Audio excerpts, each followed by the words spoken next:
Hello everyone, welcome back to your channel. आज का जो हमारा टॉपिक है डिस्कशन का वो है केमिकल रिएक्शन ऑफ एल्कोहल्स। तो अभी तक हमने ना 5 पार्ट को डिस्कस कर लिया है एल्कोहल्स, फिनोल्स और ईथर वाली यूनिट में।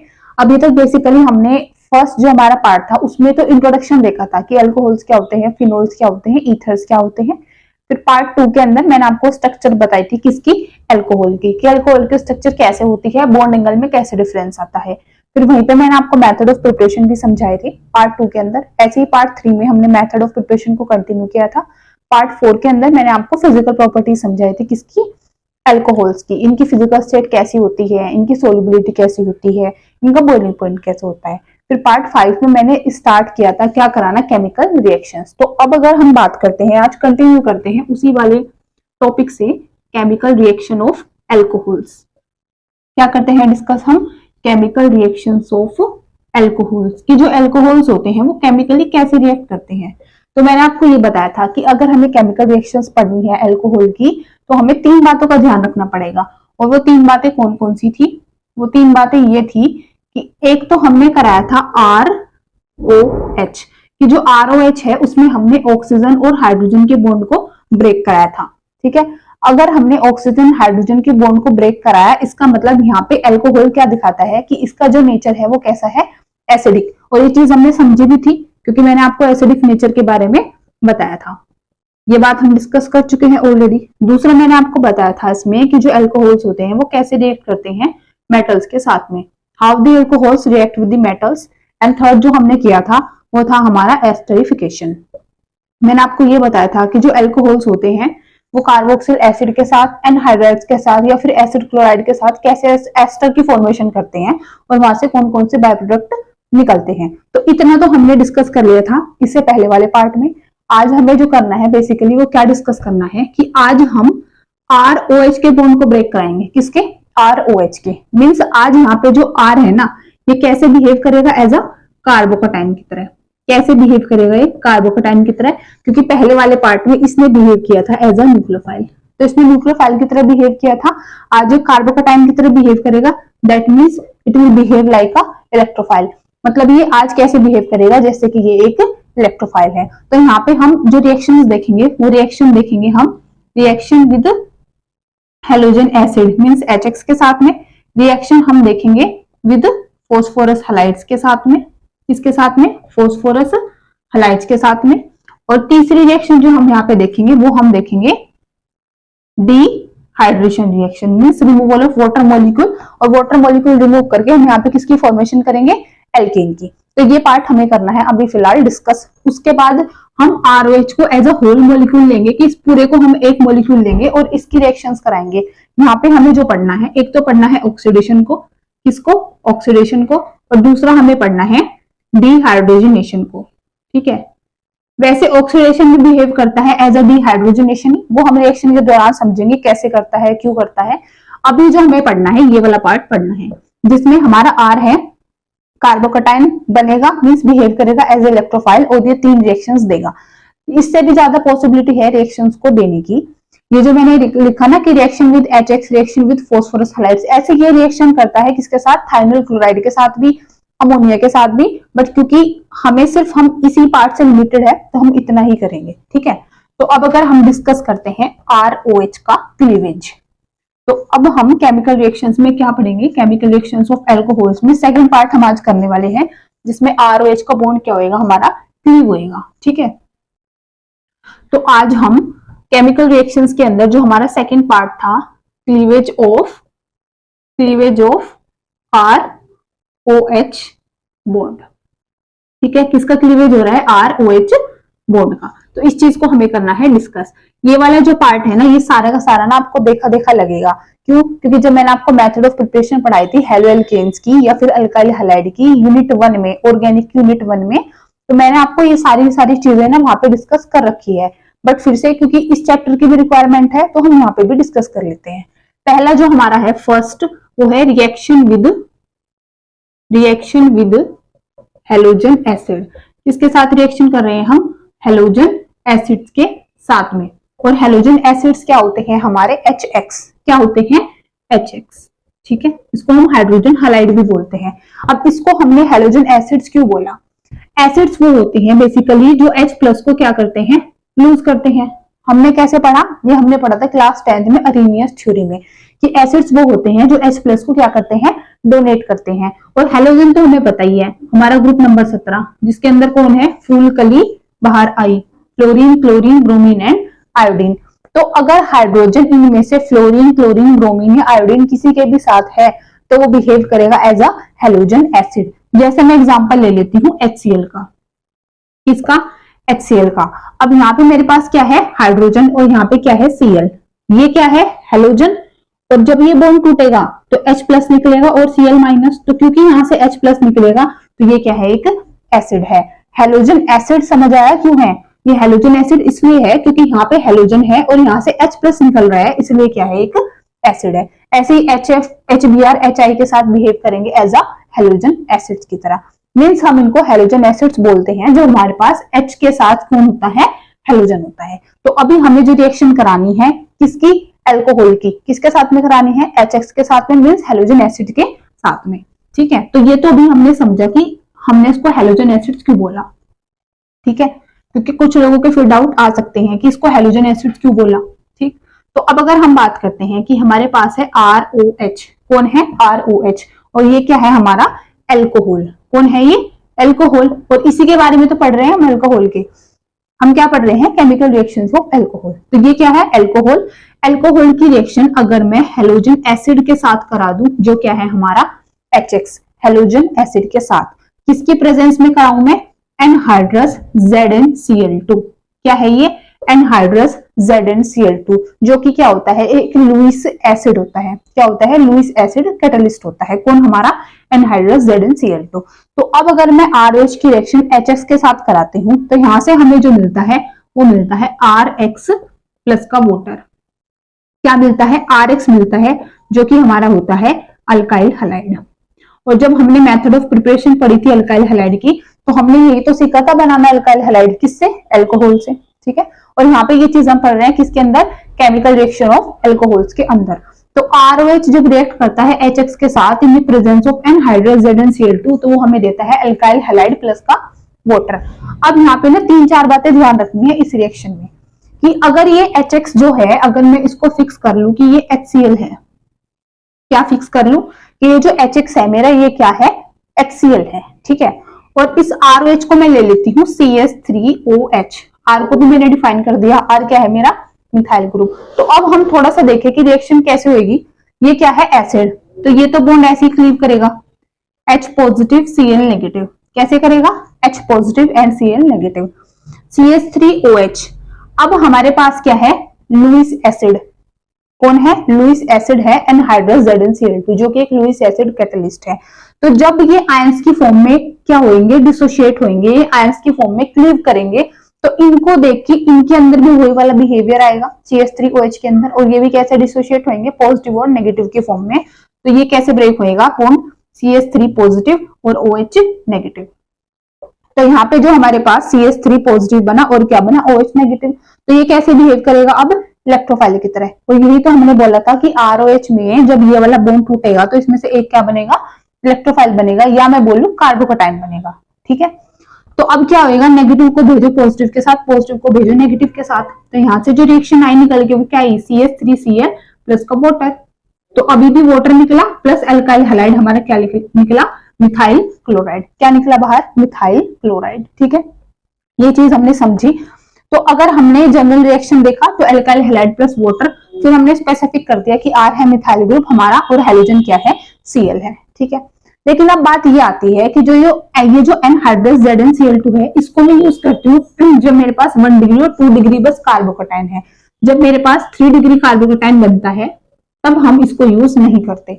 या मैं बोलूं कि 1 डिग्री 2 डिग्री अल्कोहल के अंदर हम एनहाइड्रस ZnCl2 को डालते हैं, 3 डिग्री में हम नहीं डालते। 3 डिग्री में नॉर्मली हम कंसंट्रेटेड HCl डालते हैं और रूम टेम्परेचर पे हमारी रिएक्शन हो जाती है। तो अब क्या कारण है कि 1 डिग्री 2 डिग्री में तो मैं एनहाइड्रस ZnCl2 को डालती हूँ, पर 3 डिग्री अल्कोहल के केस में नहीं डालती। पहले हम इस रीजन को समझते हैं। तो उसके लिए ना यहाँ पे मैं 1 डिग्री 2 डिग्री और 3 डिग्री ये अल्कोहल्स को बनाती हूँ और फिर आपको दिखाती हूँ कि कैसे 1 2 तो को तो इनकी जरूरत होती है, बट 3 डिग्री को नहीं होती है। ठीक है, तो अब अगर मैं बात करती हूँ किसके लिए, प्राइमरी अल्कोहल के लिए, तो प्राइमरी अल्कोहल हमारे पास क्या हो जाएगा, प्राइमरी अल्कोहल को अगर मैं दिखाऊं तो प्राइमरी अल्कोहल क्या हो जाएगा, अगर मैं लिखूं CH3 CH2OH, क्या है हमारे पास CH3 CH2OH, ये क्या है मेरा प्राइमरी अल्कोहल। अब अगर यहाँ पे मैं दिखाती हूँ सेकेंडरी अल्कोहल, तो CH3OH, ये हमारा क्या हो जाता है, सेकेंडरी अल्कोहल। फिर अगर मैं दिखाती हूँ टर्शरी, CH3OH, ये हमारा क्या हो जाता है, टर्शरी अल्कोहल। कैसे पता चला, वो कार्बन जिससे OH ग्रुप अटैच है उसके पास सिर्फ एक मिथाइल ग्रुप है, that means this is your primary alcohol. वो कार्बन जिससे OH ग्रुप डायरेक्टली अटैच है उसके पास कितने हैं, 2 मिथाइल ग्रुप्स हैं, that means this is your secondary alcohol. वो कार्बन जिसके ऊपर OH ग्रुप अटैच है उसके पास 3 मिथाइल ग्रुप्स हैं, that means this is your tertiary alcohol. अब अगर मैं प्राइमरी अल्कोहल की रिएक्शन कराऊं HX के साथ में, किसके साथ में, HX के, और यहाँ पे मैं X को फिक्स कर लेती हूँ क्या, Cl, क्या फिक्स कर लेती हूँ, Cl। तो अगर मैं HX की रिएक्शन कराऊं, HX मतलब HCl की रिएक्शन कराऊं, ठीक है, किसके प्रेजेंस में, एनहाइड्रस ZnCl2 के, किसके, एनहाइड्रस ZnCl2, तो यहाँ पे हमें क्या मिलेगा, यहाँ पे हमें मिलेगा CH3CH2Cl प्लस का वाटर, मीन्स हमें मिला इथाइल क्लोराइड प्लस वाटर। अब अगर यही रिएक्शन मैं कराऊं फिर से HCl के साथ, और मेरे को किसकी रिक्वायरमेंट पड़ेगी, एनहाइड्रस ZnCl2 की, तो क्या होएगा, तो बनेगा CH3, C पे CH3, इधर हाइड्रोजन Cl प्लस का वाटर, ये बनेगा यहां से। फिर अगर मैं टर्शरी की बात करती हूँ, इसकी रिएक्शन अगर मैं HCl के साथ कराती हूँ तो यहाँ पे हमें सिर्फ रूम टेम्परेचर की रिक्वायरमेंट होती है, किसकी, रूम टेम्परेचर की। यहाँ पे हमें इस एनहाइड्रस ZnCl2 की नीड नहीं है, इसकी जरूरत नहीं है। क्यों नहीं है, क्योंकि यहाँ से हमारा जो कार्बोकटाइन बनेगा इंटरमीडिएट, वो क्या बनेगा, टर्शरी कार्बोकटाइन बनेगा। और ये चीज हमें बहुत अच्छे से पता होती है कि जो कार्बोकटाइन्स होते हैं उसमें 3 डिग्री ज्यादा स्टेबल होते हैं, फिर 2 डिग्री और फिर 1 डिग्री।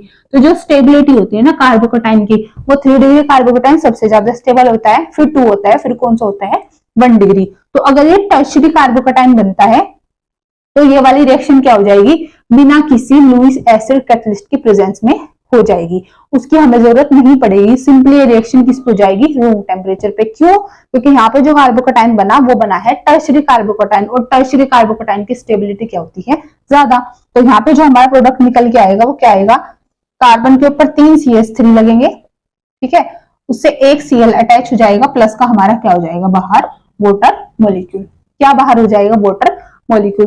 तो हमने क्या देखा कि 1 डिग्री 2 डिग्री में तो हम यूज करते हैं एनहाइड्रस ZnCl2 का, पर टर्शरी के अंदर सिर्फ रूम टेम्परेचर पे रिएक्शन हो जाती है।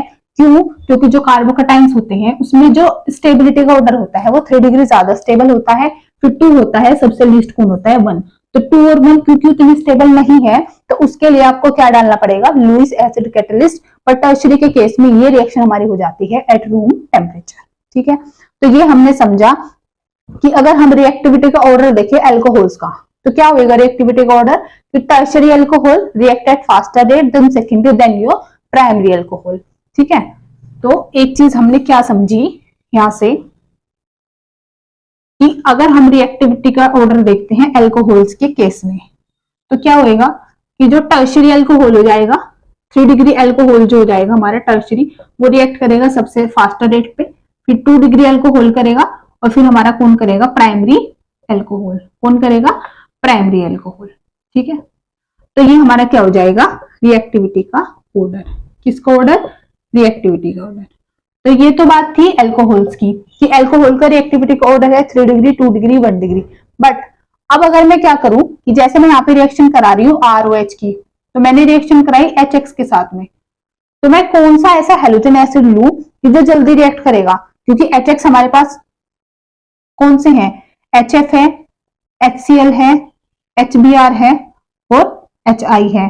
तो कौन से वाले हेलोजन एसिड के साथ जो अल्कोहल है वो रिएक्ट करता है एट फास्टर रेट पे, इसको भी छोड़ देंगे, प्राइमरी सेकेंडरी टर्शरी ये तो हमने देख लिया कि 3 डिग्री जल्दी करेगा, फिर 2 करेगा, फिर 1 करेगा। लेकिन सपोज करो कि हमने हेलोजन को फिक्स, इसको अल्कोहल को फिक्स कर दिया, फिर हेलोजन एसिड कौन सा रिएक्ट करेगा, फास्टर रेट पे।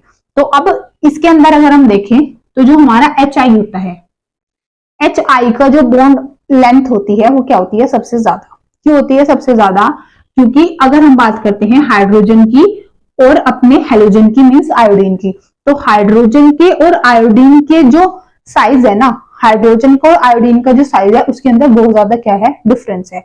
बहुत ज्यादा डिफरेंस होने के कारण इनकी जो ओवरलैपिंग होती है वो इफेक्टिव नहीं हो पाती, वो अच्छे से ओवरलैप नहीं कर पाते, जिसके कारण यहाँ पे जो बॉन्ड बनता है वो क्या बनता है, वीक बॉन्ड बनता है। और अगर ये बॉन्ड वीक है दैट मीन्स इसकी बॉन्ड लेंथ क्या है, ज्यादा है।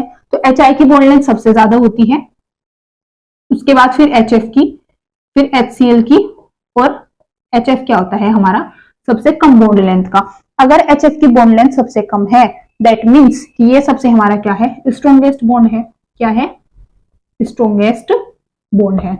क्यों, क्योंकि अगर हम हेलोजन के अंदर देखते हैं fluorine, chlorine, bromine, iodine, group number 17 में जैसे ही हम क्या करेंगे, ऊपर से नीचे की तरफ मूव करेंगे, टॉप टू बॉटम, ठीक है, हमारा साइज बढ़ता है। जैसे जैसे साइज बढ़ता है ऊपर से नीचे आते हुए, तो अगर ये हाइड्रोजन के साथ क्या करते हैं, ओवरलैपिंग करते हैं, क्योंकि साइज बढ़ा, हाइड्रोजन का साइज तो उतना ही है हर केस में, ठीक है, हाइड्रोजन का साइज तो क्या है, सिमिलर ही है, लेकिन हाइड्रोजन का साइज बढ़ रहा है। तो जितना ज्यादा हाइड्रोजन के रिस्पेक्ट में हाइड्रोजन का साइज बढ़ेगा उतनी ही इफेक्टिव ओवरलैपिंग कम होगी, उतना ही बॉन्ड क्या बनेगा, वीक बनेगा, उतनी ही बॉन्ड लेंथ ज्यादा होगी। और जिसकी बॉन्ड लेंथ ज्यादा है, जो वीक बॉन्ड है, उसको तोड़ने के लिए हमें एनर्जी क्या देनी पड़ेगी, कम देनी पड़ेगी। दैट मीन्स कि अगर मैं अल्कोहल की रिएक्शन HI के साथ कराऊंगी तो वो फास्टर रेट पे होगी, मीन्स नंबर 1 पे होगी। उसके बाद होगी किसके साथ, HBr के, फिर HCl के, और HF तो हमारा रिएक्ट ही नहीं करेगा। क्यों नहीं करेगा, क्योंकि HF की बॉन्ड लेंथ बहुत कम है, उसकी जो बॉन्ड की स्ट्रेंथ है वो बहुत ज्यादा है, तो उसको तोड़ने के लिए हमें हाई अमाउंट ऑफ एनर्जी की रिक्वायरमेंट होगी। तो अगर हम यहाँ पे रिएक्टिविटी का ऑर्डर देखें किसका, हेलोजन एसिड्स का, तो हेलोजन एसिड्स का रिएक्टिविटी का ऑर्डर क्या निकला कि नंबर 1 पे जो हेलोजन एसिड रिएक्ट करता है वो कौन करता है, HI। क्यों किया, क्योंकि उसका बॉन्ड है वीक, बॉन्ड लेंथ है ज्यादा, तो उसको तोड़ने के लिए एनर्जी क्या लग रही है, कम। तो हेलोजन एसिड्स में HI, फिर HBr, फिर हमारा HCl, और बाद में अगर मैं HF की बात करूं, ये तो एक तरीके से क्या होता है, अनरिएक्टिव होता है, ठीक है, मतलब ये रिएक्शन यहाँ पे नहीं देगा। तो HI, HBr और HCl, तो HF को हम यहाँ से हटा देते हैं, ठीक है। तो ये हमारा हो जाता है रिएक्टिविटी का ऑर्डर किसके केस में, हेलोजन एसिड्स के। तो हमने क्या देखा कि अगर हम अल्कोहल को रिएक्ट कराते हैं हेलोजन एसिड के साथ, अगर हमारा अल्कोहल है टर्शरी तो वो रिएक्ट करेगा फास्टर रेट पे, और हेलोजन एसिड कौन है, HI है, तो वो रिएक्ट करेगा फास्टर रेट पे। तो यहाँ से हमने देखी reactivity order of alcohol and reactivity order of halogen acids. तो ये हमने क्या देखी कि जब हम रिएक्शन करते हैं अल्कोहल की किसके साथ में, हेलोजन एसिड के साथ में, ठीक है। एक चीज तो हो गई ये, यहाँ से हमने 2 बातें समझी, reactivity order of alcohol and reactivity order of halogen acid. अब जैसे मैं आपको एक चीज और बताऊं कि सपोज करो कि जब हम अल्कोहल की रिएक्शन कराते हैं हेलोजन एसिड्स के साथ में, ठीक है, तो अगर मैंने सपोज करो कोई हेलोजन एसिड डाला अल्कोहल के अंदर, अब मेरे को ये फाइंड आउट करना है कि वो मेरा अल्कोहल 1 डिग्री का है, 2 डिग्री का है या 3 डिग्री का है। मीन्स मेरे को क्या बताना है कि कौन सी डिग्री का अल्कोहल है। तो उसके लिए हम क्या करते हैं, एक टेस्ट परफॉर्म करते हैं, और वो टेस्ट हमारा क्या होता है, लुकास टेस्ट। मीन्स मैं ये बोल रही हूँ कि अगर मेरे पास है ROH, ठीक है, इसकी रिएक्शन में करा रही हूँ HCl के साथ, यहाँ पे हेलोजन फिक्स है हमारा HCl, किसकी प्रेजेंस में, एनहाइड्रस ZnCl2 की प्रेजेंस में, किसकी प्रेजेंस में, एनहाइड्रस ZnCl2 की प्रेजेंस में। तो जब भी हमारे पास HCl होता है, जब भी हमारे पास कंसंट्रेटेड HCl होता है एनहाइड्रस ZnCl2 के साथ 1:1 में, तो ये दोनों बिहेव करते हैं एज अ लुकास रिएजेंट। कैसे बिहेव करते हैं, लुकास रिएजेंट की तरह। मीन्स ये क्या होते हैं, लुकास रिएजेंट। तो लुकास रिएजेंट क्या होता है, जब हमारे पास कंसंट्रेटेड HCl होता है किसके साथ, 1:1 में विद एनहाइड्रस ZnCl2 के साथ, तो they behave as a Lucas reagent. तो ये कैसे बिहेव करते हैं, लुकास रिएजेंट की तरह। और अगर हम यहाँ से रिएक्शन कराते हैं तो जो हमारी रिएक्शन निकल के आती है वो क्या आती है, लुकास टेस्ट वाली रिएक्शन। कौन सी रिएक्शन, लुकास टेस्ट वाली रिएक्शन। अब मैंने बोला कि अगर मेरे पास HCl है और एनहाइड्रस ZnCl2 है, अब मुझे यहाँ पे फाइंड आउट करना है, क्योंकि मैंने R तो फिक्स नहीं किया तो मुझे नहीं पता है कौन सी डिग्री का अल्कोहल है। तो अगर मेरे को फाइंड आउट करना है कि ये प्राइमरी है, ये सेकेंडरी है या ये टर्शरी है, तो हम क्या करेंगे, इस टेस्ट को परफॉर्म करेंगे जिसका नाम क्या है, लुकास टेस्ट है। ठीक है, और ये हमारे क्या है, लुकास रिएजेंट। तो होता ये है कि जो अल्कोहल्स होते हैं, अल्कोहल्स जो होते हैं वो तो इजीली सोल्यूबल हो जाते हैं किसके अंदर, लुकास रिएजेंट के अंदर। ठीक है, लेकिन यहाँ से जो एल्काइल हैलाइड्स बनेंगे, मींस इस अल्कोहल से अभी जब हम इसके अंदर लुकास रिएजेंट डालेंगे, वहां से जो एल्काइल हैलाइड बनेंगे, वो एल्काइल हैलाइड्स क्या होते हैं, वो इनसोल्यूबल होते हैं, और वो क्या शो करते हैं, टर्बिडिटी। क्या शो करते हैं, टर्बिडिटी। तो अगर मैं बात करूं ROH की, मुझे नहीं पता है कौन सी डिग्री का है, बट मेरे पास लुकास रिएजेंट है, तो मुझे फाइंड आउट करना है लुकास रिएजेंट की हेल्प से कि ये कौन सी डिग्री का अल्कोहल है। तो क्या होगा, अगर ये होगा टर्शरी अल्कोहल, कौन सा होगा, टर्शरी अल्कोहल। अगर ये टर्शरी अल्कोहल होगा तो यहाँ पे जो टर्बिडिटी अपीयर होगी, क्या होगी, टर्बिडिटी जो अपीयर होगी वो क्या हो जाएगी, इमीडिएटली। मीन्स यहाँ से जो टर्बिडिटी हमें दिखेगी वो एकदम से दिख जाएगी। अगर ये सेकेंडरी अल्कोहल रहा होगा, अगर ये सेकेंडरी अल्कोहल रहा होगा तो टर्बिडिटी दिखेगी कुछ टाइम के बाद, कुछ टाइम मीन्स 5-10 मिनट के आसपास, है ना, आफ्टर सम टाइम। लेकिन अगर ये हमारा प्राइमरी अल्कोहल है ना, अगर ये हमारा प्राइमरी अल्कोहल रहा होगा तो टर्बिडिटी आने में काफी टाइम लगेगा और शायद टर्बिडिटी आए भी ना। तो हम क्या बोलेंगे कि टर्बिडिटी यहाँ पे क्या होगी, डू नॉट अपीयर। और अगर होएगी भी तो बहुत ज्यादा टाइम के बाद होएगी। ठीक है, तो हमने क्या देखा कि अगर हम लुकास रिएजेंट को डालते हैं अल्कोहल्स के अंदर, तो वहां से हम अल्कोहल की डिग्री को फाइंड आउट कर सकते हैं कि वो प्राइमरी है, वो सेकेंडरी है या फिर टर्शरी अल्कोहल है। और वो कैसे पता चलेगा कि अगर हमारे पास टर्शरी अल्कोहल्स होते हैं तो टर्बिडिटी एकदम से अपीयर हो जाती है। जिस टेस्ट ट्यूब के अंदर हमने अपना एक्सपेरिमेंट परफॉर्म किया है, उस टेस्ट ट्यूब में व्हाइट कलर का एक ना वो हो जाता है, कीचड़ नहीं होता, जैसे कीचड़ टाइप व्हाइट कलर का, तो ऐसी अपीयर हो जाती है टर्बिडिटी। व्हाइट आपको दिखने लगेगा टेस्ट ट्यूब के अंदर एकदम से। अगर वो हमारा सेकेंडरी रहा होगा तो ये जो व्हाइट दिखेगा वो कुछ टाइम के बाद दिखेगा, 5 या 7 मिनट के आसपास। लेकिन अगर वो प्राइमरी अल्कोहल रहा होगा तो हो सके वो टर्बिडिटी दिखेगी ना, अगर दिखेगी तो बहुत ज्यादा टाइम लेने के बाद दिखेगी। तो ऐसे हम लुकास रिएजेंट या फिर लुकास टेस्ट की हेल्प से बता देंगे, आइडेंटिफाई कर लेंगे कि हमारा जो अल्कोहल था वो कौन सी डिग्री का अल्कोहल था। ठीक है, तो ये क्या होता है, हमारा लुकास टेस्ट होता है, जो हम किसकी हेल्प से करते हैं, लुकास रिएजेंट की हेल्प से करते हैं। अब ये आता किसके अंदर है, ये आता है reaction of alcohol with halogen acids के साथ ही। लेकिन हैलोजन एसिड कौन सा है, हमारा HCl। हमें यहाँ पे फिक्स करना पड़ेगा कि हैलोजन Cl है। ऐसा नहीं है कि लुकास रिएजेंट आप HBr ले लो तब भी हो जाएगा। लुकास रिएजेंट लेने के लिए आपके पास HCl और एनहाइड्रस ZnCl2 ही होना चाहिए 1:1 में। अगर इससे अलावा कोई और कंडीशन है तो फिर ये रिएक्शन हमारी परफॉर्म नहीं होती। ठीक है, रिएक्शन ऐसे ही होगी बिल्कुल नॉर्मली। अगर ये 1 डिग्री का अल्कोहल है तो यहाँ से क्या बन जाएगा, RCl बन जाएगा, प्लस बन जाएगा वाटर, तो ये अल्काइल हैलाइड बन जाएगा बस।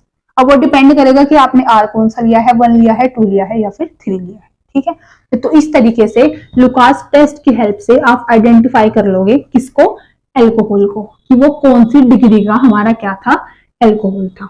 तो इसलिए लुकास टेस्ट हमारा क्या है, यूजफुल है for the identification of the alcohols. ठीक है, तो पहली रिएक्शन हमने समझ ली किसकी, अल्कोहल को जब रिएक्ट करा हैलोजन एसिड के साथ। दूसरी रिएक्शन जो थी वो थी हमारी रिएक्शन विद फॉस्फोरस हैलाइड्स। क्या थी दूसरी रिएक्शन हमारी, रिएक्शन विद फॉस्फोरस हैलाइड्स। अगर आप रिएक्शन कराते हो फॉस्फोरस हैलाइड्स के साथ में, ठीक है। अब हम यहाँ पे फॉस्फोरस हैलाइड्स तो हमारे PX3 भी हो सकते हैं और PX5 भी हो सकते हैं, कि फॉस्फोरस हैलाइड तो हमारे PX3 भी हो सकते हैं और PX5 भी हो सकते हैं। ठीक है, तो अब अगर मैं आपको एक रिएक्शन करके दिखाऊं, यहाँ पे जनरल रिएक्शन हमारे पास है अल्कोहल, अल्कोहल की रिएक्शन हम कराते हैं PX3 के साथ में। किसके साथ में, PX3 के। ये रिएक्शन भी हमने पहले पढ़ रखी है method of preparation of haloalkanes में, इससे पहले वाले चैप्टर में। ठीक है, तो ROH को जब रिएक्ट कराएंगे PX3 के साथ में, हेलोजन फॉस्फोरस एसिड के साथ में, ठीक है, सॉरी फोस्फोरस हैलाइड के साथ में। जब हम एल्कोहल को रिएक्ट कराएंगे फोस्फोरस हैलाइड के साथ में मींस PX3 के साथ में, तो यहाँ से जो बाय प्रोडक्ट निकलेगा हमें पहले वो ध्यान रखना है, वो निकलता है फोस्फोरस एसिड मींस H3PO3। क्या निकला? H3PO3 निकला। अगर यहाँ से H3PO3 निकला, अब एक चीज देखो, एक फोस्फोरस यहाँ से निकला, ठीक है, मेरे पास और क्या बचे? ऑक्सीजन। अब 3 ऑक्सीजन है और 3 ही हाइड्रोजन है, तो 3 हाइड्रोजन 3 ऑक्सीजन कहां से आए होंगे? जब हमने 3 लिए होंगे क्या? ROH। ठीक है, अगर मैं 3 ROH ले लेती हूँ तो यहाँ से क्या निकल गए? 3 तो ऑक्सीजन निकल गए, 3 के 3 हमारे हाइड्रोजन निकल गए, यहाँ से एक फोस्फोरस निकल गया, तो यहाँ से क्या बचे? यहाँ से 3 R बचे और यहाँ से हमारे पास 3 EX बचे, तो ये दोनों मिलके क्या बना लेंगे? Alkyl halide. कितने? 3। तो यहाँ से क्या बन जाएगा? 3RX। क्या बन जाएगा? 3RX। तो जब भी हम एल्कोहल की रिएक्शन कराएंगे विद फोस्फोरस ट्राई हैलाइड के साथ में मींस PX3 के साथ में, तो हमें 3RX मिलेगा प्लस क्या मिलेगा? H3PO3। यही रिएक्शन अगर मैं PX5 के साथ कराती हूँ, फोस्फोरस पेंटा हैलाइड के साथ में, कि मेरे पास एल्कोहल है उसकी रिएक्शन में कराती हूँ PX5 के साथ में, तो यहाँ से जो आपको याद रखना है कि जो बाय प्रोडक्ट निकलेगा वो क्या निकलेगा? POX3। अच्छा, ये हर रिएक्शन में ऐसे ही होगा जहां पे आप PX3 और PX5 की रिएक्शन कराओगे, तो ये आपको याद रखना है। तो क्या निकलेगा? POX3। अगर POX3 निकला, फोस्फोरस तो देखो यहां से निकला, ठीक है, और हमारे पास क्या है? X। 3X यहां से निकल गए, कितने? 3X। तो कितने बचे? बस 2X। 2 हेलोजन बचे, एक हमारे पास R बचा, एक हमारे पास क्या बचा है? OH बचा है। ठीक है, अब हमें करना क्या है यहाँ से कि हमारे पास क्या बचा है? एक OH बचा है हमारे पास और एक क्या बचा है? R बचा है। ये तो हमारा एल्कोहल था, ठीक है। POX3 मतलब यहाँ से ऑक्सीजन क्या हो गया हमारा? बाहर। जब ऑक्सीजन बाहर हो गया तो यहाँ पे एक R बचा, एक H बचा, तो हम क्या करेंगे? एक हेलोजन R को दे देंगे और एक हेलोजन हम अपने H को दे देंगे, मतलब X दे देंगे, तो RX बनेगा और क्या बनेगा? HX। तो यहाँ से क्या बनता है? RX बनता है प्लस HX बनता है, ये तो बनेगा ही अल्काइल हैलाइड, ठीक है, HX बनेगा और ये हमारा क्या निकलेगा? By product. तो अगर आपको बाय प्रोडक्ट्स ये याद है तो हम फिर अपनी इक्वेशन को बैलेंस करके वहां से बता देंगे कि हमारे प्रोडक्ट कौन कौन से आएंगे, ठीक है। तो ये अगर मैंने बात की थी PX3 PX5 की, बट मैंने आपको अब तक ये नहीं बताया कि मैंने यहाँ पे हेलोजन क्या लिया। तो हेलोजन मैं यहाँ पे लेती हूँ क्लोरीन। क्या लेती हूँ? क्लोरीन। मतलब ये जो PX3 PX5 है वो PCl3 और PCl5 है, मीन्स RCl है, RCl है, HCl है, POCl3 है। अब क्या कारण है कि हमने क्लोरीन लिया, ब्रोमीन या आयोडीन नहीं लिया? तो हम क्या करते हैं कि PBr5 या PI5 को नहीं लेते, या PBr3 PI3 को हम नहीं लेते। क्यों नहीं लेते? क्योंकि ये हमारे पास क्या होते हैं? अनस्टेबल। ये क्या होते हैं? अनस्टेबल। और अगर कोई चीज अनस्टेबल है तो पहली बात तो वो बनेगी ही नहीं। तो अगर ये नहीं बनती और आपको लेके आना है RBr या RI, तो फिर कैसे लेके आओगे? तो फिर हम यहाँ पे जो रिएक्शन कराते हैं उसके अंदर हम इन सीटू प्रोसेस कराते हैं। इन सीटू मतलब रिएक्शन के दौरान ही हम बनाते हैं, किसको? PBr5 PI5 या PI3 को, ताकि रिएक्शन के दौरान बन के एकदम से क्या कर दे? हमें अपना प्रोडक्ट दे दे। क्योंकि ये है अनस्टेबल, तो ये उतनी देर के लिए नहीं रुकेंगे। हम सोचे कि पहले हम इनको बना ले फिर इनकी रिएक्शन करा दे, ऐसा नहीं होता। रिएक्शन के दौरान ही हम इनको क्या करते हैं? फॉर्म करते हैं। कैसे करते हैं? तो उसके लिए देखो कि अगर हमारे पास है ROH, ठीक है, हमारे पास है ROH, तो हम क्या करते हैं कि रेड फोस्फोरस के साथ हम लेते हैं X2O। किसको? X2 को। और क्योंकि हमने बोला कि ब्रोमीन और आयोडीन वाले स्टेबल नहीं है, तो यहाँ पे जो हम X2 लेंगे या तो वो Br2 लेंगे या फिर क्या लेंगे हम? I2। तो जब इन दोनों की रिएक्शन होती है, मीन्स रेड फोस्फोरस जब रिएक्ट करता है किसके साथ में? X2 के साथ में, तब हमें यहां से क्या मिलता है? तब हमें मिलता है ये PBr3 बोलूं या PI3 या PBr5 या PI5। तो ये इन रिएक्शन से होता है, ठीक है। तो रिएक्शन में हमने क्या करा? हमने रिएक्शन में वो रिएजेंट डाल दिए जिनसे हमारा PBr5 PI5 PI3 ये सब बनते हैं। तो अगर ये रिएक्शन के दौरान ही बनते हैं, ठीक है, क्योंकि हमने रिएजेंट वो डाला, तो हम इसको क्या बोलते हैं? इन सीटू प्रोसेस या फिर इन सीटू रिएक्शन। कि रिएक्शन के दौरान जब ये बनेंगे, तो अगर रिएक्शन के दौरान बनेंगे तो यहां से हमें अपना प्रोडक्ट देंगे क्या? अब मिलेगा RBr अगर ब्रोमीन लेंगे, RI अगर आयोडीन लेंगे। साथ में हमारा अगर क्या है? PX3 बनेगा तो क्या बनेगा? H3PO3 या फिर POX3। ये वाली बात तो है, ये तो हमने देखा है कि बाय प्रोडक्ट ये बनेंगे। पर अगर आपको RBr या फिर RI चाहिए, मीन्स एल्काइल ब्रोमाइड या एल्काइल आयोडाइड चाहिए, तो उसके लिए हम क्या करते हैं कि रेड फॉस्फोरस के साथ हम उस पर्टिकुलर डाई हैलोजन को ले लेते हैं। होता ऐसे है कि समझो ये आपके पास एक टेस्ट ट्यूब है ना, इस टेस्ट ट्यूब के अंदर मुझे करानी है अपनी रिएक्शन को परफॉर्म। तो इसके अंदर हमारे पास क्या है, अल्कोहल है। क्या है, अल्कोहल। अभी तो क्या हो रहा था कि अल्कोहल को मैं रिएक्ट करा रही थी किसके साथ में, PCl3 या PCl5 के साथ में। पर क्योंकि PBr3 PBr5 ये हमारे जो होते हैं phosphorus halides with iodine and bromine, ये स्टेबल नहीं होते। क्योंकि ये स्टेबल नहीं होते मीन्स ये एग्जिस्ट भी नहीं करते, तो हमने क्या सोचा कि हम रिएक्शन के दौरान इनकी फॉर्मेशन कर लेंगे। अगर हम रिएक्शन के दौरान कर लेंगे तो हम इसमें वो रिएजेंट्स डाल देंगे जिनसे ये बनते हैं, और वो क्या है, red phosphorus with dihalogen. तो डाई हैलोजन भी हमारा या तो Br2 होगा या क्या होगा, I2, ताकि ये रिएक्शन के दौरान बने और एकदम से ROH के साथ रिएक्शन दे दे, और रिएक्शन देके हमें क्या दे दे, RBr या फिर RI। ठीक है, तो ये कारण है कि अगर आपको आयोडीन और ब्रोमीन चाहिए तो फिर आप क्या लोगे साथ में, रेड फॉस्फोरस लोगे with that particular dihalogen. ठीक, तो इसलिए हमने PCl3 और PCl5 लिया था, PBr5 PI5 ये हमने नहीं लिए थे। तो ये हमारी दूसरी रिएक्शन थी जिसमें हमने क्या पढ़ा था, कि reaction of ROH with phosphorus halide. ठीक है, इसके बाद हमारे पास जो यहाँ से फिर थर्ड रिएक्शन आती है निकल के, वो थी कौन सी, डिहाइड्रेशन। कौन सी थी, डिहाइड्रेशन। और डिहाइड्रेशन में भी हमारे पास क्या था, डिहाइड्रेशन में क्या था हमारे पास, रिमूवल ऑफ वाटर मॉलिक्यूल। तो डिहाइड्रेशन का मतलब होता है रिमूवल ऑफ वाटर मॉलिक्यूल। तो अगर वाटर मॉलिक्यूल रिमूव हो जाएगा अल्कोहल से, तो वो किसकी फॉर्मेशन करता है, एल्कीन की। किसकी फॉर्मेशन करता है, एल्कीन की।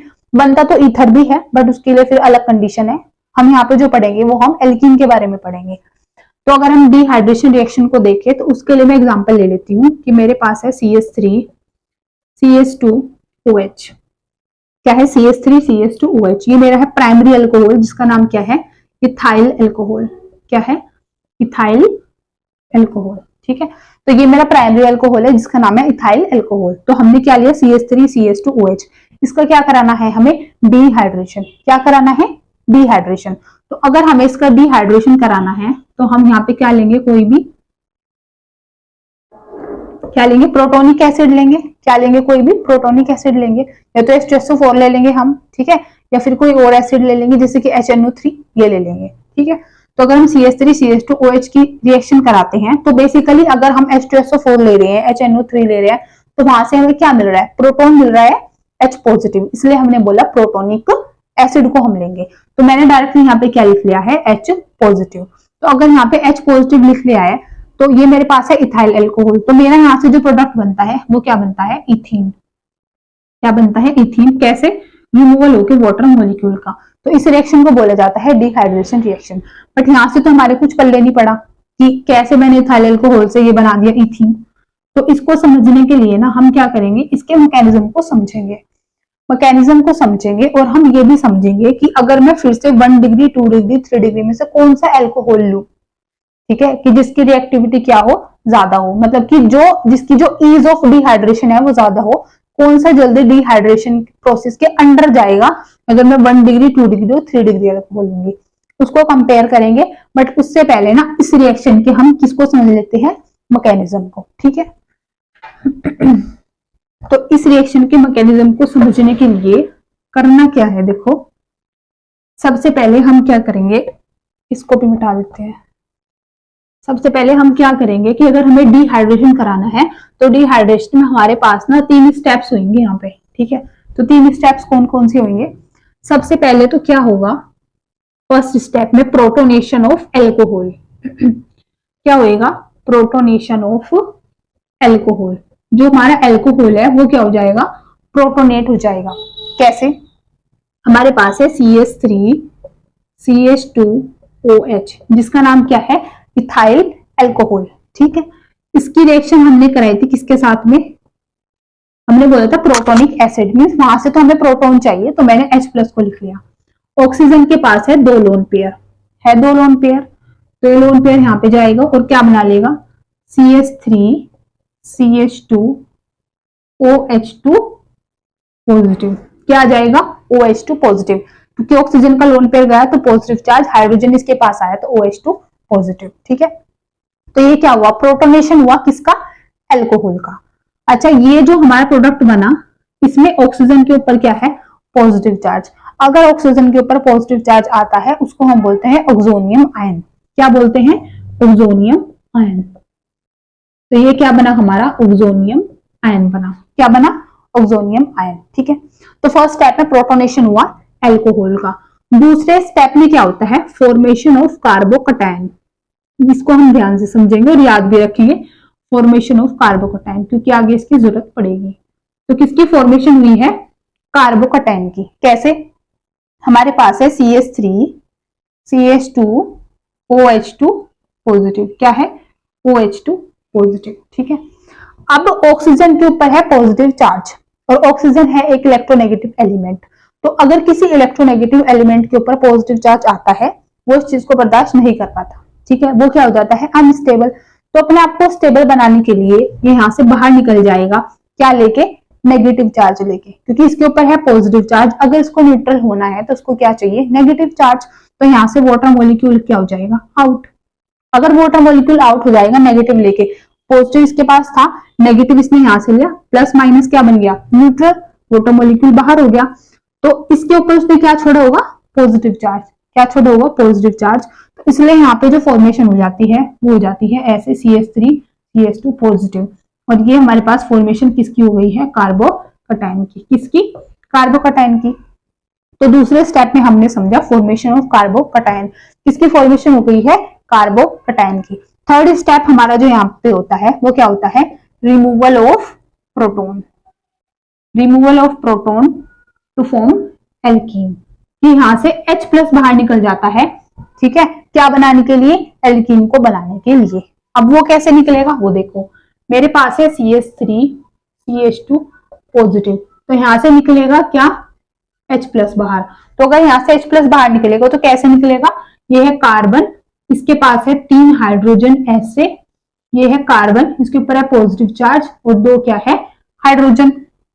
इसके ऊपर पॉजिटिव चार्ज है तो हम क्या करेंगे, यहाँ से H+ को क्या कर देंगे, बाहर कर देंगे। क्या कर देंगे, यहाँ से हम H+ को बाहर कर देंगे। ठीक है, तो अगर यहाँ से H+ बाहर हो जाएगा, इसको थोड़ा सा ना ऊपर लिख लेते हैं यहाँ पे। ठीक है, इस वाले स्टेप को। तो इस वाले स्टेप में हमारे पास क्या बनती है, एल्कीन। देखते हैं कैसे, CH3 C के ऊपर पॉजिटिव चार्ज है और 2 क्या है, हाइड्रोजन। अगर हम इसको थोड़ा सा खोल के लिखे तो carbon, hydrogen, hydrogen, hydrogen, CH और यहाँ पे क्या है, पॉजिटिव चार्ज। तो पॉजिटिव चार्ज कार्बन से कब हटेगा, जब ये हाइड्रोजन क्या करेगा, अपने इलेक्ट्रॉन इसको दे देगा और खुद क्या निकल जाएगा बाहर, किस फॉर्म में, H पॉजिटिव फॉर्म में। तो यहाँ से क्या हो जाएगा, H+ जब बाहर हो जाएगा तो यहाँ पे क्या बन गया, एल्कीन। तो क्या बन जाता है यहाँ पे, एल्कीन। तो ये हमारे पास क्या बनी है, इथीन। क्या देखा हमने, हमारे पास क्या बना है वहां पे, इथीन बना है। ठीक है, तो 3 स्टेप्स पे रिएक्शन हुई। सबसे पहले प्रोटोनेशन हुआ एल्कोहल का, दूसरे स्टेप में फॉर्मेशन हुई कार्बोकटायन की, तीसरे स्टेप में H+ बाहर निकला, उसने क्या बना दी है, एल्कीन, जो कि हमारा प्रोडक्ट भी है इथीन। ठीक है, इथीन। अब बात ये आती है कि अगर हमारे पास 1 डिग्री 2 डिग्री 3 डिग्री एल्कोहल है तो तीनों में से कौन सा जल्दी करेगा डिहाइड्रेशन को। ठीक है, क्वेश्चन ये है कि हमारे पास 1 डिग्री 2 डिग्री या फिर 3 डिग्री, ये तीनों एल्कोहल हमारे सामने हैं। तो आपको क्या लगता है कि कौन से वाला जल्दी करेगा डिहाइड्रेशन को, मींस ईज ऑफ डिहाइड्रेशन किसकी ज्यादा होगी। तो अगर हम देखें इस रिएक्शन के दौरान हमारे पास एक इंटरमीडिएट बना है कार्बोकटायन। क्या बना है, कार्बोकटायन।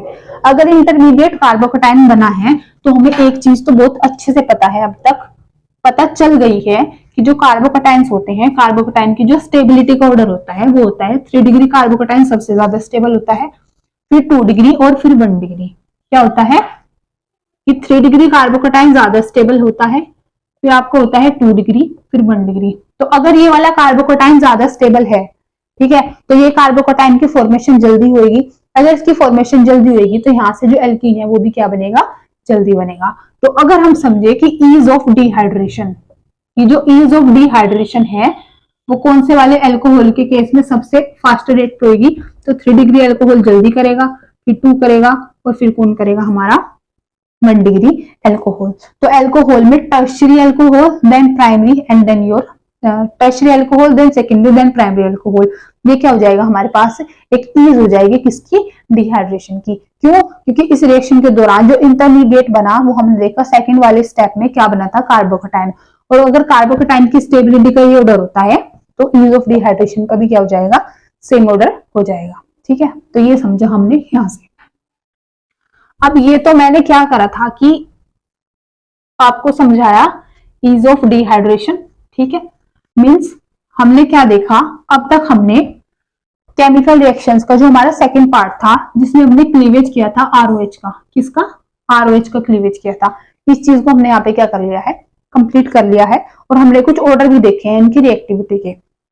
ठीक है, अच्छा एक चीज और जो मैं आपको अभी बताना भूल गई थी, रिएक्शन जो मैंने आपको कराया फर्स्ट वाला, कि जो मैंने रिएक्शन कराई थी किसकी, एल्कोहल की विद हैलोजन एसिड के साथ में, कि जब मैंने एल्कोहल को आपकी रिएक्शन कराई थी अभी विद हैलोजन एसिड के साथ में, फर्स्ट वाली रिएक्शन थी, उसको आप देखोगे कि जब आपके पास ये 1 डिग्री और 2 डिग्री एल्कोहल्स होते हैं ना और ये रिएक्ट करते हैं HX के साथ में, तो इस मेथड को ना आप ग्रूव्स मेथड भी बोलते हो। क्या बोलते हो, ग्रूव्स मेथड। ठीक है, तो अगर कहीं पे ग्रूव्स मेथड आता है तो वो यही वाली रिएक्शन होती है कि अगर आपका एल्कोहल, जिसमें हम एल्कोहल की रिएक्शन करते हैं HX के साथ विद एनहाइड्रल ZnCl2, ये हमने अभी पढ़ा है ना, तो अगर हम हमारे पास इसमें 1 डिग्री और 2 डिग्री एल्कोहल होता है तो ये जो हमारा मेथड होता है ना, इस मेथड को ग्रूव्स मेथड भी बोला जाता है। ठीक, एनसीईआरटी में तो ये नहीं दे रखा, बट इसको ग्रूव्स मेथड बोलते हैं। कई बार अगर पूछ लिया तो ये वाली रिएक्शन है वो सेम, कुछ अलग नहीं है, इसमें कोई डरने वाली बात नहीं कि ये क्या ही आ गया ग्रूव्स मेथड। ठीक है, अब हमारे पास जो बिल्कुल लास्ट पार्ट बचा है ना केमिकल रिएक्शन ऑफ एल्कोहल्स का, इसके बाद केमिकल इसकी क्या बोलते हैं एल्कोहल्स की तो हो जाएगी समाप्ति, फिर हम चलेंगे फिनोल्स और ईथर्स पे। ठीक है, तो एल्कोहल्स आज खत्म कर लेंगे। अब हमारे पास जो नेक्स्ट या बिल्कुल लास्ट पार्ट बचता है वो थर्ड वाला बचता है, कि जिसमें हमारा एल्कोहल जो है ना पूरा का पूरा मॉलिक्यूल क्या करता है, रिएक्शन करता है। तो इसमें हमने दो चीजें देखी थी, कि एक तो देखा था हमने ऑक्सीडेशन, है ना, और दूसरा हमने देखा था डिहाइड्रोजिनेशन। हमने इनकी बस शक्ल ही देखी थी अब तक, रिएक्शन को तो अब कराएंगे। ठीक है, तो पहली बात तो ये कि ऑक्सीडेशन क्या होता है, ये है कार्बन, ये है हाइड्रोजन, ऑक्सीजन, हाइड्रोजन, बेसिकली ये है आपका एल्कोहल। साफ सीधी बात ये है, ये क्या है, एल्कोहल है। ठीक है, तो जब हम एल्कोहल का ऑक्सीडेशन कराते हैं तो ऑक्सीडेशन कराने के दौरान होता ये है, कार्बन और हाइड्रोजन का बॉन्ड टूटता है, ऑक्सीजन और हाइड्रोजन का बॉन्ड टूटता है। अगर कार्बन हाइड्रोजन का बॉन्ड टूटा तो कार्बन ने एक अपना इलेक्ट्रॉन दिया था हाइड्रोजन के बॉन्ड के बनने में।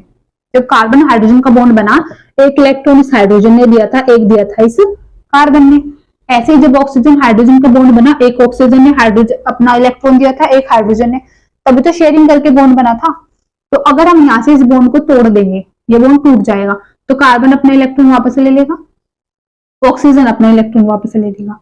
तो क्या कंडीशन होगी, ये बॉन्ड तो टूट गया, कार्बन के पास एक इलेक्ट्रॉन बचेगा, एक बचेगा ऑक्सीजन के पास। ठीक है, तो ये दोनों क्या करेंगे, अपने अपने इलेक्ट्रॉन को मिला के यहाँ पे क्या बना लेंगे, एक डबल बॉन्ड। क्या बना लेंगे, एक डबल बॉन्ड। और यही था बस ऑक्सीडेशन। क्या था ये, ऑक्सीडेशन। तो ऑक्सीडेशन में क्या हुआ, कार्बन हाइड्रोजन का बॉन्ड टूटा, ऑक्सीजन हाइड्रोजन का बॉन्ड टूटा, और नया बॉन्ड किसका बना, कार्बन का और ऑक्सीजन का। तो अगर हम बोले कि ऑक्सीडेशन के दौरान क्या होता है, कि जो पुराने बॉन्ड हैं कार्बन हाइड्रोजन और ऑक्सीजन हाइड्रोजन के टूटते हैं और एक नए बॉन्ड की फॉर्मेशन होती है, किसके बीच में, कार्बन के और ऑक्सीजन के बीच में। ठीक है, अब इस चीज को हम करके देखते हैं अपनी एल्कोहल्स के अंदर। ठीक है, तो पहला हम पढ़ने वाले हैं क्या, अब ऑक्सीडेशन। क्या पढ़ने वाले हैं, ऑक्सीडेशन। ठीक है, तो अगर ऑक्सीडेशन में मैं एग्जांपल ले लेती हूँ किसका, 1 डिग्री एल्कोहल का। किसका एग्जांपल लेते हैं, 1 डिग्री एल्कोहल का। तो 1 डिग्री एल्कोहल हमारा क्या हो जाएगा, RCH2OH। क्या हो जाएगा, RCH2OH, या मैं इसको CH3 लिख लेती हूँ, बिल्कुल स्पेसिफिक करो, CH3CH2OH। ये क्या है हमारा, इथाइल एल्कोहल। क्या है, इथाइल एल्कोहल। ठीक है, और इसका हमें क्या कराना है, ऑक्सीडेशन। क्या कराना है, ऑक्सीडेशन। अब ऑक्सीडेशन कराने के लिए हम जो यूज करते हैं वो क्या करते हैं, ऑक्सीडाइजिंग एजेंट का यूज। किसका यूज होता है? ऑक्सीडाइजिंग एजेंट का। और ऑक्सीडाइजिंग एजेंट भी आपके न्यूट्रल भी होते हैं, एसिडिक भी होते हैं, अल्कलाइन भी होते हैं। ठीक है, एसिडिक भी होते हैं, न्यूट्रल भी होते हैं, अल्कलाइन भी होते हैं। तो कुछ ऑक्सीडाइजिंग एजेंट अगर मैं लिखूं, जैसे K2Cr2O7, KMnO4, HNO3, ये हमारे क्या है? ऑक्सीडाइजिंग एजेंट्स हैं। ठीक है, तो अगर हम अल्कोहल को, इथाइल अल्कोहल को ऑक्सीडाइज कराते हैं, जो कि हमारा ध्यान रखना है 1 डिग्री अल्कोहल है। क्या है? 1 डिग्री। कैसे पता चला? वो कार्बन जिससे OH ग्रुप अटैच है उसके पास सिर्फ एक मिथाइल ग्रुप है, एक CH3 है, तो ये है प्राइमरी, या मैं बोलूं 1 डिग्री अल्कोहल। अगर हम इसको ऑक्सीडेशन कराते हैं तो 1 डिग्री अल्कोहल जो है वो हमारा कन्वर्ट हो जाता है एल्डिहाइड के अंदर। इसके अंदर हो जाता है एल्डिहाइड के। कैसे हुआ वो समझेंगे। फिर अगर हम इसका फर्दर ऑक्सीडेशन कराते हैं, ये फर्दर ऑक्सीडाइज होता है, तो ये कन्वर्ट हो जाता है कार्बोक्सिल एसिड में। किसमें? कार्बोक्सिल एसिड में। मींस इथाइल अल्कोहल का जब हमने ऑक्सीडेशन कराया तो उसने हमें दिया इथेनॉल। इथेनॉल का कराया तो उसने हमें क्या दिया? Ethanoic acid. इसने क्या दिया? इथेनॉल, जो कि क्या है? एक एल्डिहाइड है। इसका हमने कराया फर्दर तो इसने दिया इथेनोइक एसिड, जो कि एक कार्बोक्सिल एसिड है। क्या है? एक कार्बोक्सिल एसिड है। अब समझना ये है कि ये जो मैंने लिखा कि 1 डिग्री अल्कोहल जो होता है वो एल्डिहाइड देता है, फिर देता है कार्बोक्सिल एसिड और ऑक्सीडेशन। ये ऑक्सीडेशन हुआ कैसे? अगर हम उसको समझे, हमारे पास है कार्बन। क्या है? कार्बन मीन CH3 है यहाँ पे। इस कार्बन के पास एक हाइड्रोजन और एक क्या है हमारे पास? ऑक्सीजन उससे लगा है एक हाइड्रोजन। तो अगर मैं इसको ऑक्सीडेशन कराती हूँ, आप मान लो यहाँ पे मैंने लिया है K2Cr2O7, ठीक है, ऑक्सीडाइजिंग एजेंट ले लिया कोई भी। तो अगर मैं यहाँ पे इसको ऑक्सीडेशन कराती हूँ तो ऑक्सीजन और हाइड्रोजन का बॉन्ड टूटता है, कार्बन को और हाइड्रोजन का बॉन्ड टूटता है। तो मैंने ये वाला बॉन्ड तोड़वा दिया और ये वाला तोड़वा दिया, इनको मैंने ब्रेक कर दिया। तो क्या होगा? देखो, अगर ये वाला बॉन्ड ब्रेक हुआ और ये वाला बॉन्ड ब्रेक हुआ तो एक इलेक्ट्रॉन इसके ऊपर बचा, एक इसके ऊपर बचा, दोनों ने मिलकर क्या बना लिया है? Double bond. तो हमें यहां से क्या मिला? CH3C डबल बॉन्ड हो, इसको ऐसे लिख लो, और H, और इसको आप ऐसे भी तो लिख सकते हो CH3CHO, ऐसे भी तो लिख सकते हैं CH3CHO। तो यही तो है CH3CHO। तो क्या बना ये? अल्कोहल का 1 डिग्री अल्कोहल को ऑक्सीडेशन कराया तो क्या मिला? एल्डिहाइड मिला, जिसको हमने क्या बोला है? इथेनॉल। अब अगर मैं इसका फर्दर ऑक्सीडेशन कराती हूँ, है ना, अब बात ये है कि ये तो चलो बन गया, इससे इथेनोइक एसिड कैसे बना? तो मेरे पास है CH3C डबल बॉन्ड OH। अब अगर इसका फर्दर ऑक्सीडेशन कराते हैं तो अब ऑक्सीडेशन के दौरान इसमें ऑक्सीजन क्या होता है? ऐड होता है। क्या होता है? Oxygen add. ठीक है, तो अगर यहाँ पे क्या होएगा? कार्बन हाइड्रोजन का बॉन्ड टूटेगा और इसके बीच में इंसर्ट हो जाएगा oxygen, CH3C double bond OH, और जिसको हम ऐसे भी लिख सकते हैं, मीन्स हमारा एथेनोइक एसिड। ऑक्सीडेशन के दौरान चाहे रिमूवल हो H2 चाहे एडिशन हो ऑक्सीजन, होता तो वो क्या है? ऑक्सीडेशन ही है, क्योंकि ऑक्सीडेशन का मतलब क्या है? एडिशन ऑफ ऑक्सीजन या फिर रिमूवल ऑफ H2।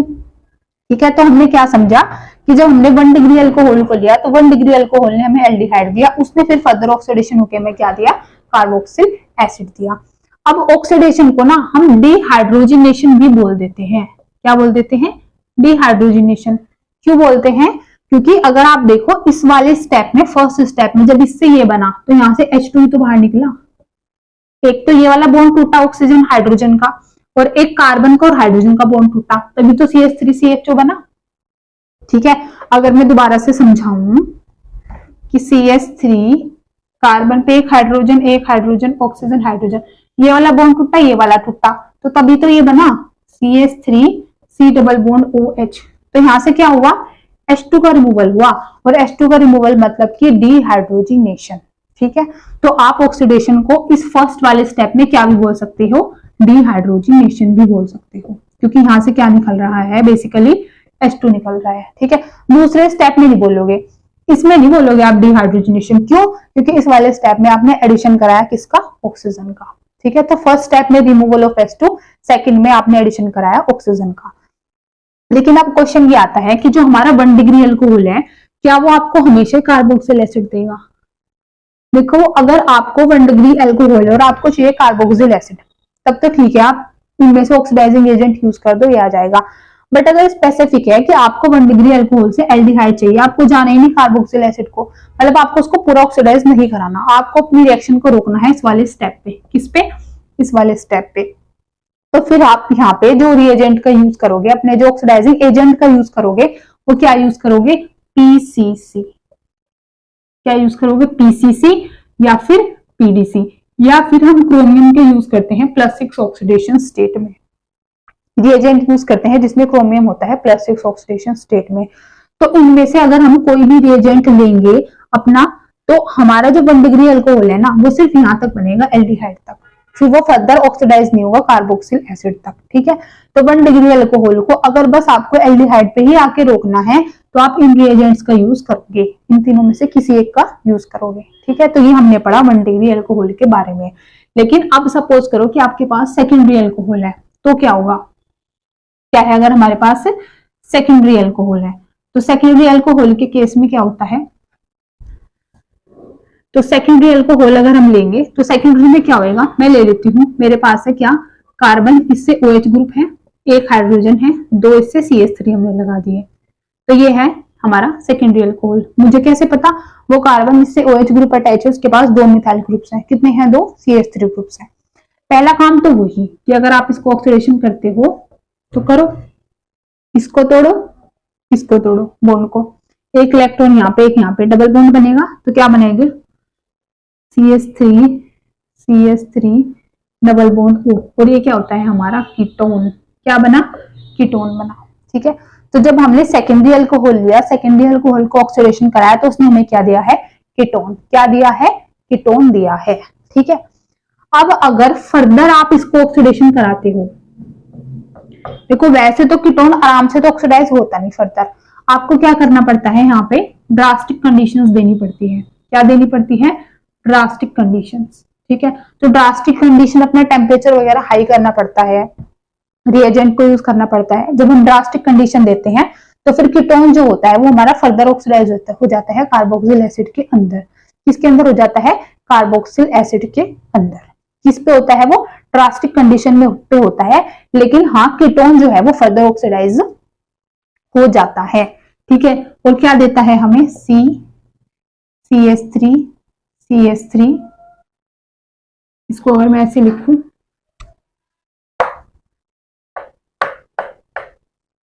हमारे पास क्या है यहाँ पे?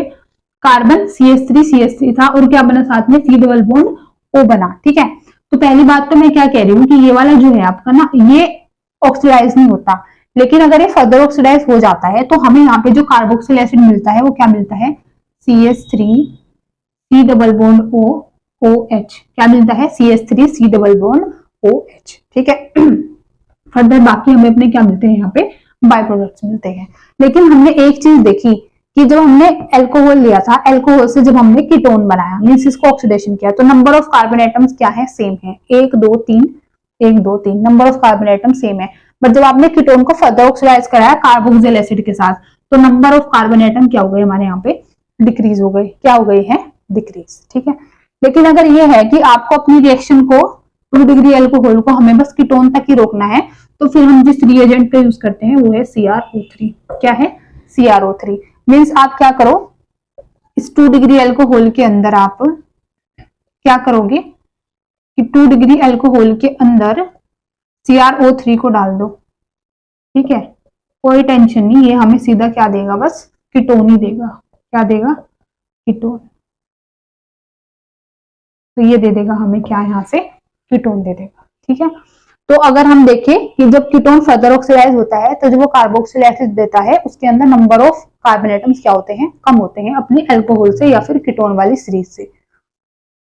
लेकिन अगर ये है आपको 2 डिग्री को सिर्फ रोकना है कीटोन पे आके, तो फिर आप रिएजेंट का यूज कर लो CrO3। स्पेसिफिक है, बस 2 डिग्री किस में जाएगा? कीटोन में, आगे कोई झंझट नहीं, यहाँ पे रिएक्शन हमारी खत्म। ठीक है, अब हम अगर फर्दर बात करते हैं टर्शियरी अल्कोहल की। अगर हमारे पास है टर्शियरी अल्कोहल, देखो वैसे तो ना टर्शियरी अल्कोहल्स इतनी जल्दी तो ऑक्सीडाइज नहीं होता, उसके लिए आपको स्पेसिफिक अपना क्या लेना पड़ता है? स्ट्रॉन्गर ऑक्सीडाइजिंग एजेंट लेना पड़ता है। क्या लेना पड़ता है? Stronger oxidising agent. तो अगर मैं टर्शियरी अल्कोहल की बात करती हूँ, ये है हमारा टर्शियरी अल्कोहल, है ना, तो अब अगर मैं इसको ऑक्सीडाइज करती हूँ ना, तो इसके लिए हम रिएजेंट लेते हैं KMnO4, स्ट्रॉन्ग ऑक्सीडाइजिंग एजेंट लेते हैं KMnO4। ठीक है, तो यहाँ पे ना आपको क्या लग रहा है, स्ट्रॉन्ग ऑक्सीडाइजिंग एजेंट क्यों लग रहा है? क्योंकि हर जगह अब तक हमने कार्बन और हाइड्रोजन के बॉन्ड को तोड़ा है, यहाँ पे हमें तोड़ना पड़ेगा कार्बन कार्बन का बॉन्ड। किसका बॉन्ड? कार्बन कार्बन का। और कार्बन कार्बन और कार्बन हाइड्रोजन से अगर हम देखें, ये वाला बॉन्ड क्या होता है? स्ट्रॉन्गर होता है। क्या होता है? स्ट्रॉन्गर। क्योंकि यहाँ पे तो हल्का फुल्का लेफ्ट नेगेटिविटी का डिफरेंस है भी, यहाँ पे बिल्कुल भी नहीं है, यहाँ पे दोनों एक जैसे हैं, तो यहाँ पे जो बॉन्ड बनेगा वो स्ट्रॉन्ग बनेगा। तो इसको तोड़ने के लिए आपको ज्यादा अमाउंट ऑफ एनर्जी चाहिए, इसलिए हम यहाँ पे जो करते हैं स्ट्रॉन्ग ऑक्सीडाइजिंग एजेंट का यूज करते हैं। अच्छा, यहाँ से जो हमें प्रोडक्ट मिलते हैं ना, यहाँ से हमें मिक्सचर ऑफ क्या मिलते हैं? कार्बोक्सिल एसिड्स मिलते हैं। क्या मिलते हैं हमें यहाँ पे? Mixtures of carboxyl acid. मतलब कि आपको यहाँ पे कार्बोक्सिल एसिड के क्या मिलते हैं? मिक्सचर मिलते हैं। ठीक है, तो यहाँ से हमें क्या मिलेगा? कार्बोक्सिल एसिड के मिक्सचर मिलेंगे। और जो मिक्सचर्स मिलेंगे कार्बोक्सिल एसिड के, उनके अंदर भी यहाँ से कम होंगे क्या? Number of carbon atom. क्या होंगे? कम नंबर ऑफ कार्बन एटम्स होंगे। ठीक है, अगर हम इसके अंदर क्या करेंगे देखेंगे।